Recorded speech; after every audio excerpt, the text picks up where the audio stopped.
Greetings, peace, and love. It's Brother Jawanza Yisrael. I just want to come to you today. First of all, giving thanks and praise to the Most High God, Almighty Yah. And I want to talk about fathers, with Father's Day coming up, the importance of fathers, the role of the Most High and His children as it pertains to us being, you know, children and Him being like a father. And it's not to say that the creator is a masculine image and that's all, because the creator is the almighty. I don't believe the creator has a gender. Genders are for humans and animals, not for, the omnipotent spirit, the most high, the almighty. I believe that energy is both masculine and feminine, but for purposes of what we typically say Father, Abba, he is him, the masculine side, the masculine nature. So I'm just going to use that because that's what we say. And that is present. We know that's present, you know. So Father's Day, we know that's a holiday, just like a lot of these holidays. That doesn't come from the Most High. That's just something invented to generate money, man-made holidays. But on the flip side of it, it's nothing wrong, in my opinion, with, you know, telling your father that you love him or getting him a gift. You can do what you want any day. You should be telling your father that you love him every day. You should be telling your mother that you love her every day or anytime you can, not just on a one particular day. As fathers, we got an important role in the lives of our children. That male presence is fundamental. You got to be a leader, a voice of reason. Since men are more logical than females, women are emotional based, more emotional based than men. That logic sometimes needs to be implied into the child to know, like, you can't always act on emotion. You can't be overly emotional. It's just balance. That's why both were created, male and female, for balance. The divine masculine, the divine feminine energy. And a lot of times in this world, because of the spirits, the wicked spirits that are on people, a lot of times, you have males that don't want to be present in their children's lives. And a lot of times you have females that are present in the children's lives, but they really don't want to be bothered with them. They treat them as if they a plague or a disease or something. So if you are a father that care about your children, it's important, it's vital for you to be around, because you need to see about that child's safety. You need to let that child know that you love and care about them so they don't grow up with all these insecurities and inadequacies, because that part of their lives that are them, that other half, that masculine energy, is not positive or not around. So then they question, well, am I loved? They not protected. Predators tend to do more things when fathers are not around or present. You can never protect your child 100% at all times. You have to ask the Most High for that. But the more you're around as a man, probably the less is going to happen. That's just being honest. Now, you have to do your best. I get it. I know there's a lot of chaos and crazy scenarios. A lot of women that keep men away from their children. Trust me, I've been through it. Um, moving to other states, all type of stuff that some of these women do to keep men out of their children's lives, or just make it real chaotic or a big hassle. But I urge the brothers, do the best you can. Do the absolute best you can. I know you have to keep your sanity. I know you have to somewhat live your life.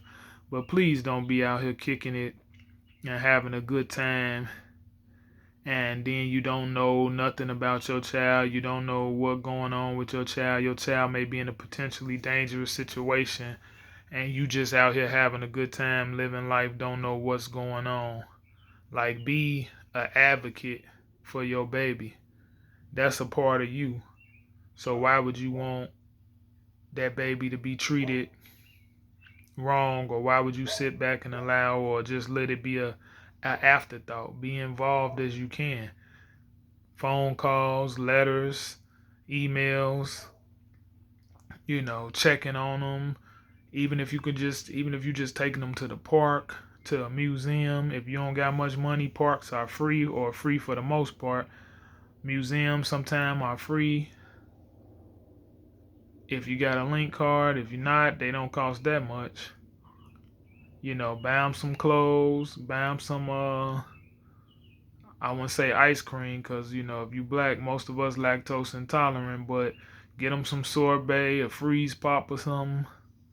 you know Take them somewhere to eat, hopefully somewhere healthy, or somewhere healthy. Sit down, take them to a restaurant. They appreciate things. There's some restaurants where you could get a meal, and especially if you got a young child, y'all could split the meal together if you don't have much money. For about $12 to $15, y'all both could eat. If you got 2 or 3 children, buy one meal. Two of them can eat the one meal. Buy another one. You and the other baby can eat the other one. Just be practical. Do the best you can. Don't let these women, these wicked women who are like that, don't let them down you and make you feel bad about who you are and everything, because that's a big thing that's done today. Oh, my baby daddy not this, my man not that, he can't do this, he don't got enough money, he don't got enough time, he don't do this right, he don't do that. All this complaining and down, and never looking at the things that we do well. Because you're not gonna find no perfect man, ladies. You're not gonna find no man that got an A+ in every category. That's fantasy land, something that you watching on TV. That'll never happen. That'll never exist.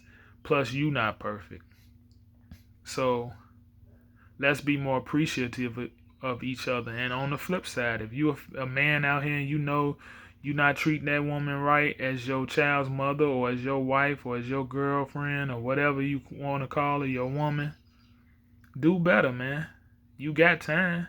If you hear every day you get, that's a chance to do something, leave a mark. That's the Most High giving you a chance to do better.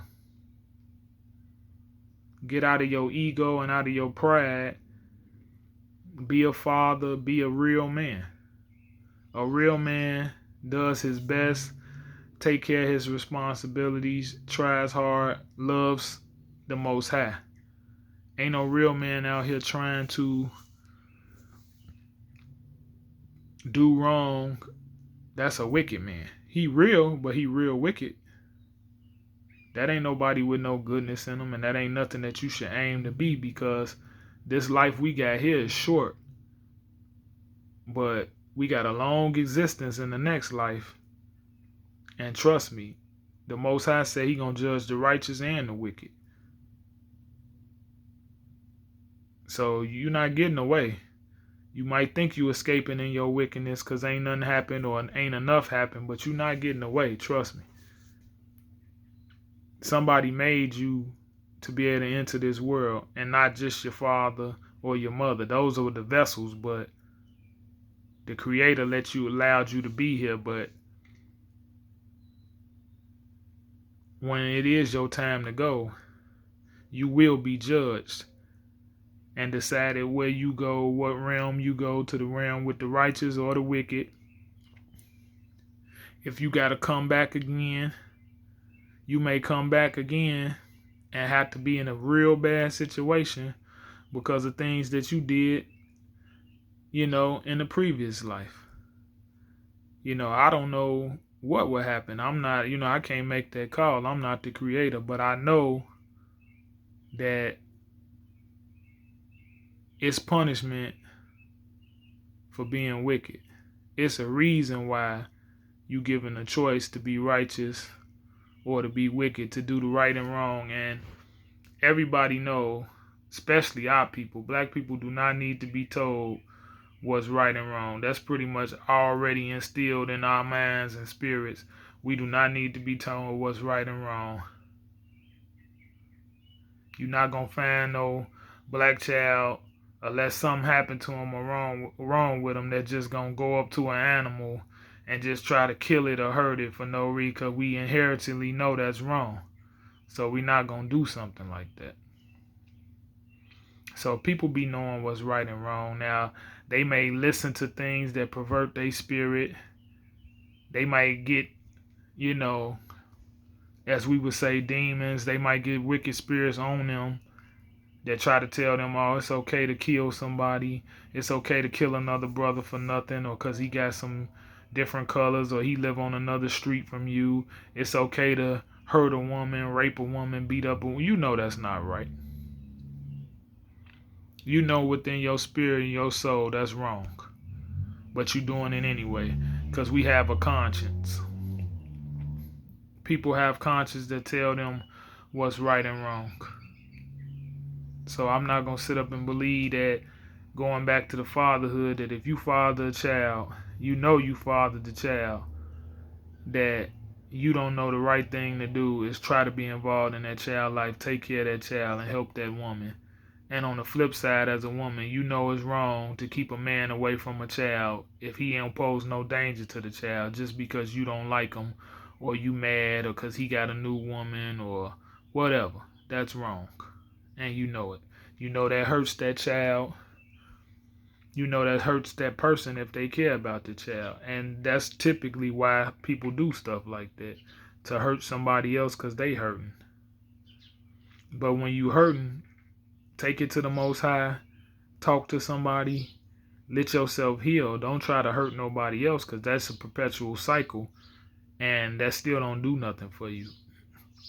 That just destroys your spirit and things that are coming to you that might be good. It might be a reason why you never got that man that you want, sister, but it's because you doing things to a previous man, trying to keep him away from his child, or you still got that anger and stuff built inside, and the Most High not letting you get that husband that you want because he know you're not going to treat him right if you do. On the flip side, brothers, you may can't get that job, you may can't prosper in whatever you trying to do, or you may can't get that queen that you need or that you want, because you're not doing what you're supposed to do right by the children you have, or you never apologize to that woman for the hurt that you did to her, or whatever. Like, you don't know how much time you got. Life is precious, man. My eyes have been open. Not saying that they have been closed to everything, but I done been stripped them out. Entire ego. Like, I walk with nothing but humbleness, and it's not bragging at all. I mean, I'm not in a position to have no ego at all. You know, a woman that I treated only somewhat, well, I depend on her for a whole lot. I have to depend on my mother. I'm ill right now. So I depend on 2 women to help me do a whole lot of stuff. So things can be stripped from you. You could think you this big strong man, and you might be a big strong man, but you could be weakened in an instant out of nowhere. And you just don't never know. And that's not the reason why I'm coming to y'all today. I've been wanting to do this for years, but sometimes it takes you to be, the Most High got to make you be still to do things that you always wanted to do, because you continuously put things off, make excuses, or you so busy, dealing with the children, dealing with this woman, that woman, dealing with working, whatever, that you never have the time or take the time to do things that the Most High put on you to do.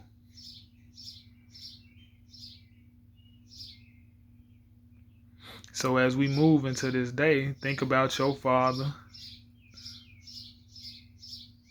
and the road. Even if you feel like he didn't do his job, well, he did something, you here. Think about the Father in heaven, the Most High. and the role that he did for you to be here, the role that the Creator did, the role that the Great Mother does every day, Mother Nature. The birds chirp, the sun come out, the squirrels run up trees. And you look at it like if the Most High would take care of them, you far more loved than that. Men have dominion over that, over animals. The Most High created you unique and special. So it's like we worry and fear so much because we're in a human form, and it's more so a lot of times Satan is playing with our minds and trying to, control our spirits. In the Bible, Job, the Most High said Job was the most righteous and upright man, ever at that time.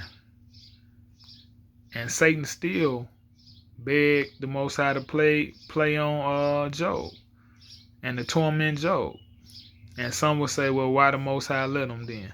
I can't answer that question. But the only thing I could say is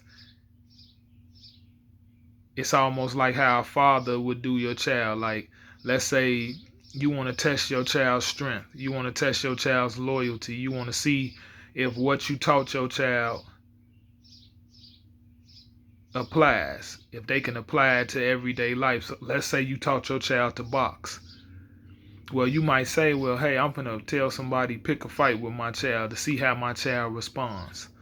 Or I'm going to put my child in this scenario. I'm going to sign them up for, some real boxing to see how they do. Because I don't know. I taught them some things, but I don't know if it's stuck. So I'm going to put them to the test. And that's the only thing I can liken it to. That don't mean you don't love your child. That just means you want to see where they at. You want to see if when they lace them gloves up or when they get in front of a real opponent, do they cower? Do they cry and say, Daddy, I can't do this. I can't fight. And you like, well, I taught you to fight. I've taught you the importance of being strong, taking up for yourself. Are they going to cower and run away, or are they going to fight? And so that's what I liken it to. He wanted to see if Job would stand strong, if he would be tough, if he would be able to last, if he would continuously be faithful to the Most High. That was the test. And we all are put through tests in life in one way or another. It can come directly through you or through somebody you know. And sometimes we have to get perspective. Like even with being ill, I try not to be, it's very hard because you be uncomfortable, you're in pain, you going to doctors, they not really doing nothing, they not taking things seriously, everything moves so slow, so every day is an extreme challenge. But I be thankful for any moments I get where I'm not in pain. Any moments I get where I am having comfort, where I can smile, I try to find something to smile about. Try to, look at my little baby. I have a little baby. Look at my little babies, doing the little things that she do, crawling around and trying to, fight and trying to snatch stuff off people's head, talking, saying little words and stuff like that. Smiling at that. Thinking about different experiences with my other children. My little daughter, I got another little daughter, she like, I just want to come over and take care of you. And I'm like, babe, I wish I could just pick you up whenever I want. But I have to rely on other people. And your dad can't, I can't spend too much time with you because I can't take care of you for that long. But when I do see her, when I talk to her, I just try to keep her positive. And I know it's hurting her. Because she, me and her are super close, and she a big daddy's girl.